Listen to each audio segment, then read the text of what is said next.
ஆண்டவராகிய இயேசு கிறிஸ்து நாமத்தில் உங்களை வாழ்த்தி ஆசீர்வதிக்கிறேன். இந்த நாளிலே கர்த்தர் நமக்கு ஒரு நல்ல ஒரு வார்த்தையை ஆண்டவர் தந்திருக்கிறார். எபேசியர் புஸ்தகம் 6ஆம் அதிகாரம் 11ஆம் வசனம்.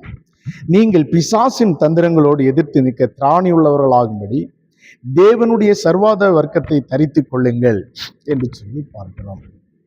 அப்படி என்று சொன்னால், இந்த கடைசி காலத்துல ஆண்டவர் நம்மோடு பேசுகிறது என்னவென்று சொன்னால், சாத்தானுடைய தந்திரங்களை நாம் அறிந்து கொள்ள வேண்டும். அவனை எதிர்த்து நிற்கிற, அவனை நிர்மூலம் பண்ணுகிற ஒரு வல்லமை நமக்கு தேவைப்படுகிறது. இன்னைக்கு தேவ பிள்ளைகளுடைய வாழ்க்கையில அநேக வீழ்ச்சிகள் காணப்படுகிறது. ஆதியில நல்ல வைராக்கியமா இருந்து செபிப்பாங்க, அவங்களுக்குள்ள ஒரு விசுவாசம் இருக்கும், நம்பிக்கை இருக்கும். ஆண்டவர் எனக்காக யாவற்றையும் செய்து முடிப்பார், என்னோடு கூட இருக்கிறார். சில போராட்டங்கள், பிரச்சனைகள் வரும் பொழுது இடறி போகிற ஒரு நிலைமை, இதெல்லாம் பார்க்க முடிகிறது. ஆனால் இதுல நம்ம என்ன செய்ய வேண்டும் என்று சொன்னால், நிலை நிற்க வேண்டும், அவனை எதிர்க்க வேண்டும் என்று சொன்னால், இன்னைக்கு ஆண்டவர் நமக்கு ஒரு வல்லமையை தர வேண்டும். அதனாலதான் மத்தேயு சுவிசேஷத்துல 10ஆம் அதிகாரத்துல படிக்கும் பொழுது, லூக்காவில் படிக்கும் பொழுது, தம்முடைய சீடர்களை ஆண்டவர் அழைத்து வல்லமையை கொடுக்கிறார், அதிகாரத்தை கொடுக்கிறார். அந்த வல்லமையும் அந்த அதிகாரம் இருந்தால்தான் அவனுடைய தந்திரங்களை நாம் பார்த்து நிர்மூலம் பண்ண முடியும். ஒரு எதிராளியனிடத்துல நம்ம சண்டைக்கு போக வேண்டும் என்று சொன்னா நமக்கு பார்க்கணும், இவனை நிர்மூலம் பண்ண முடியுமா என்று சொல்லி பார்த்துதான் நம்ம போகிறோம். உலக மனுஷன் போகிறான். அதை காட்டிலும் சாத்தான், அவனுக்கு ஆவிக்குரிய சகல தந்திரங்கள் அவனுக்கு தெரியும். ஆண்டவருடைய சமூகத்துல இருந்தவன் நம்மளை எப்படி நிர்மூலம் பண்ண வேண்டும், எப்படி அழிக்க வேண்டும் என்று சொல்லி அநேக சூழ்ச்சிகள் அவனுக்கு தெரியும். அப்ப ஒவ்வொரு நாளும் அவனை நம்மளை நிர்மூலம் பண்ண வேண்டும் என்று சொன்னால், இன்னைக்கு தேவனுடைய வல்லமை பெற்றுக்கொள்ளுங்க. அவர் தம்முடைய சீடர்களுக்கு கொடுத்தார். இன்றைக்கு ஆண்டவர் நம்ம ஒவ்வொருவருக்கும் தர விரும்புகிறார், அடியனுக்கும் தர விரும்புகிறார். இன்னைக்கு அவருடைய வல்லமை இருந்தால் எந்த ஒரு போராட்டம், பிரச்சனைகள் வந்தாலும் அதை நிர்மூலம் பண்ண, அதை சமாளிக்க உங்களால முடியும். அந்த வல்லமை உங்களுக்குள்ள இருக்கும், அந்த அபிஷேகம் உங்களுக்குள்ள இருக்கும். எந்த சோதனை வரட்டு, எந்த போராட்டம் வரட்டு, தைரியமா நிப்பீங்க. வாரது பார்த்துடலாம், சாத்தான நீயா நானான்னு சொல்லி நீங்க உங்களால பார்க்க முடியும். இதை கேட்கிற தேவனுடைய பிள்ளைகளே, இந்த கடைசி நாட்களில் அவனுடைய தந்திரங்களை நீங்க பார்க்க வேண்டும். கடந்த நாளில ஒரு குடும்பத்துல பார்க்கும்பொழுது, புருஷன் மனைவிக்குள்ள எப்பொழுதும் சண்டை. அந்த அம்மா சொல்றாங்க, பாஸ்டர் இவர் எப்பொழுதும் கோபப்பட்டு கொண்டே இருக்கிறார், ஏதாவது பேசிக்கொண்டே இருக்கிறார். குடும்பத்துல எங்களுக்கு ஒரு சமாதானமே இல்லை, ஒரு நிம்மதியே இல்லை, என் வாழ்க்கையெல்லாம் இதையும் இப்படி வந்து வாழுகிறேன்னு சொல்லி ரொம்ப வேதனைப்படுறான். வாயில வாரதெல்லாம் பேசிக்கொண்டே இருக்கிறார். அப்ப பாருங்க, அந்த குடும்பத்தை நிர்மூலம் பண்ண வேண்டும், எப்படியாவது அழிக்க வேண்டும் என்று சொல்லி இருவருக்குள்ள பிரிவினை போட்டு சமாதானத்தை கெடுக்கிறதற்காக அநேக காரியங்களை போட்டு கொண்டிருக்கிறான். அப்ப இதுல இருந்து நீங்க தப்பிச்சு கொள்ள வேண்டும் என்று சொன்னால், ஒன்னே ஒண்ணு, நீங்க 2 பேரும் கூடி இருந்து ஜெபிக்கணும். குடும்ப ஜெபம் நமக்கு தேவை. பிள்ளைகள் எல்லாரும் சேர்ந்து இருந்து காலில் உட்கார்ந்து ஜெபிக்கணும். ஆண்டவரே, எங்களுக்குள்ள ஒரு வல்லமையை தாருங்க, உங்களுடைய அபிஷேகம் எனக்கு வேணும் ஆண்டவரே.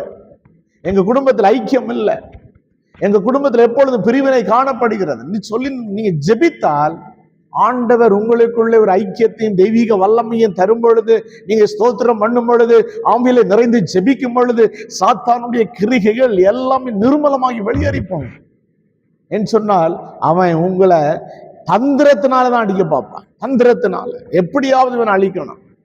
பல தந்திரத்துல வருவான், பிள்ளைகள் மூலம் வருவான். பிள்ளைகள் ஏதாவது குறும்பு பண்ணுவாங்க, சர்ச்சையை கூட்டிட்டு போவீங்க, வீட்டுல இருப்பாங்க, மம்மி செல்லுத்தான்னு சொல்லி எப்பொழுதும் தொந்தரவு பண்ணி கொண்டே இருப்பான். ஏதாவது ஒரு பிரச்சனை பிள்ளைகள் மூலம் வரும். என்னாலும் அதுல நீங்க ஞானத்தோடு இருந்து, இது சாத்தானுடைய சூழ்ச்சி என்று சொல்லி பிள்ளைகளை எச்சரித்து கண்டித்து உங்களுடைய காரியத்துல நீங்க கரெக்டா இருந்து பாருங்க. ஒரு நாள் அந்த பையன் பார்ப்பான், 2 நாள் பார்ப்பான், 3ஆவது நாள் அவனே ஆட்டோமேட்டிக்கலா மம்மி தரவே தராது, டேடி தரவே தராது. இன்னைக்கு அநேகர் சொல்லுவாங்க, பாஸ்டர் அவன் சர்ச்சைக்கு வரவில்லைன்னு சொல்லிட்டு, அவன் சபைக்கு வர, சின்ன பிள்ளைங்களை விட்டுட்டு வராங்க. விடக்கூடாது. அவங்களை கண்டித்து உணர்த்தி சபை கூட்டி கொண்டு வர வேண்டும். என்னதான் அவங்க வளரும் பொழுது அவங்களுக்குள்ள ஒரு பயம் இருக்கும். தேவனுடைய ஆலயத்துக்கு போக வேண்டும்.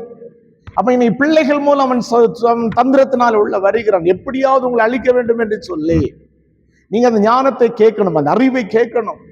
ஆண்டவரே, சாத்தானுடைய தந்திரங்களை அறிகிறதற்குள்ள கிருபையை தாருங்க, அந்த ஞானத்தை எனக்கு தாருங்க ஆண்டவரே என்று சொல்லி இயேசுவிடத்துல சொன்னார். நீ போகிற இடத்துல புத்திமானாய் நடந்து கொள் என்று சொன்ன தேவ பிள்ளைகளே, இது கடைசி காலம். நம்ம தந்திரத்தோடு அவனுடைய தந்திரங்களை அறிய வேண்டும். நாம் என்ன செய்ய வேண்டும்? அதுக்குள்ள அந்த தெய்வீக ஞானம் நமக்கு தேவைப்படுகிறது.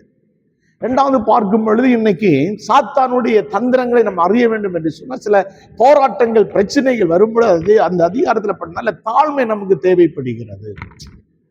சண்டைகள், பல விதமான போராட்டங்கள் வந்தவுடனே நம்முடைய நாவுனால, அநேக வார்த்தையினால நம்ம பேசுகிறோம். நம்முடைய நாவுனால அநேக விதமான கெட்ட வார்த்தை பேசுகிற ஒரு நிலைமை இன்றைக்கு காணப்படுகிறது. அப்படி ஆகும் பொழுது சாத்தான் நம்முடைய குடும்ப வாழ்க்கையில அப்படியே வீட்டுல வந்து தலைவிரித்தாடி கொண்டு இருப்பான். அப்ப அதுல தாழ்மையை கேட்கணும். ஆண்டவரே, எனக்கு அந்த தாழ்மையை தாருங்க அப்பா, அந்த பொறுமையை தாருங்க ஆண்டவரே. அவர் தருவார். அதை ஜெயிக்கிற, அவனை துரத்துகிற அந்த அபிஷேகத்தை ஆண்டவர் உங்களுக்கு தருவார். ஐயோ, இது நடந்து விட்டு நான் விடமாட்டேன் என்று சொல்லி நீங்களும் எழும்பி விட்டால் அவனுடைய சூழ்ச்சி, அவனுடைய தந்திரம் அவன் ஜெயித்துடுவான். நம்முடைய வாழ்க்கையில் அநேக விதமான போராட்டங்கள் வரும் பொழுது தாழ்மை ரொம்ப முக்கியம். அவன் ஜெயித்துட்டு அவன் சிரித்துக் கொண்டு நான் ஜெயித்துட்டேன் என்று கொக்கரித்துக் கொண்டிருப்பான். அப்ப இதுல இருந்தா நம்ம தப்பிச்சு கொள்ள வேண்டும். இந்த கடைசி கால தாழ்மை ரொம்ப முக்கியம். ஆண்டவர்கிட்ட கேட்கணும், ஆண்டவர் இந்த பொறுமையை தாருங்கப்பா, அந்த கிருபை எனக்கு வேண்டும். சில குடும்பத்தில் எப்பொழுதும் சண்டை, எப்பொழுது ஏதாவது பிரச்சனை நடக்கும். கடந்த நாள்ல ஒரு சிஸ்டர் சொல்றாங்க, பாஸ்டர், என் வீட்டுல நிம்மதியாக இருக்க முடியவில்லை, நான் என்ன செய்யணும்? அவங்களே சொல்றாங்க, நான் அந்த வசனத்தின்படி நடந்த சண்டைக்காரியோடு ஒரு வீட்டிலே குடியிருக்கிறதை காட்டிலும் வீட்டினுடைய மூலையிலே போய் தரித்திருக்கிறதை நலம் என்று சொல்லி.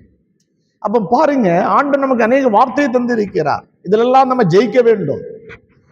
நம்ம ஜெயித்தாதான் அந்த உலக வாழ்க்கையில ஆண்டவருக்கு பிரியமாக நம்ம இருக்க முடியும் என்று சொன்னா, அவன் தந்திரத்தோடு இன்னைக்கு ஒவ்வொரு பகுதியில் என்ன செய்திருக்கிறான் என்றால் சூழ்ச்சி செய்து கொண்டிருக்கிறான். தந்திரத்தோடு தந்திரமான கிரிகைகள் நம்முடைய வாழ்க்கையில வெளிப்பட்டு கொண்டிருக்கிறது.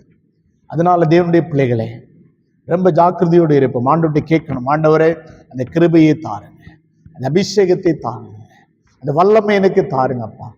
தந்திரமான ஆவிகள் என்னை ஆளுகை செய்யக்கூடாதபடிக்கு இந்த கிருபையை தாருங்க என்று சொல்லி கேட்கும் பொழுது நிச்சயம் ஆண்டவர் உங்களுக்கு அந்த கிருபையை தருவார். ஜெபிப்போமா? சுருக்கமாக இந்த வார்த்தைகளை ஒரு சில நிமிஷம் தான் உங்களுக்கு தருகிறேன். ஆண்டவர்கிட்ட கேளுங்க, அப்பா எனக்கு தாருங்க என்று சொல்லிட்டு நாளில் உங்களுக்காக ஜெபிக்க வருங்க. பரலோக பிதாவே, ஸ்துதிக்கிறோம் ஆண்டவரை. இந்த கடைசி நாட்கள் நம்முடைய பிள்ளைகள் ஆண்டவரை சாத்தானை மேற்கொள்ளுகிற, சாத்தானை துரத்துகிற, அவனுடைய தந்திரங்களை அறிந்து கொள்ளுகிற அந்த கிருபைகளை கொடுங்கப்பா, அந்த அபிஷேகத்தை கொடுங்கப்பா ஆண்டவரே, இந்த வல்லமையை கொடுங்க ஆண்டவரே. ஹல்லேலூயா. ஆண்டவரே, துதிக்கிறோம் ஆண்டவரே அப்பா.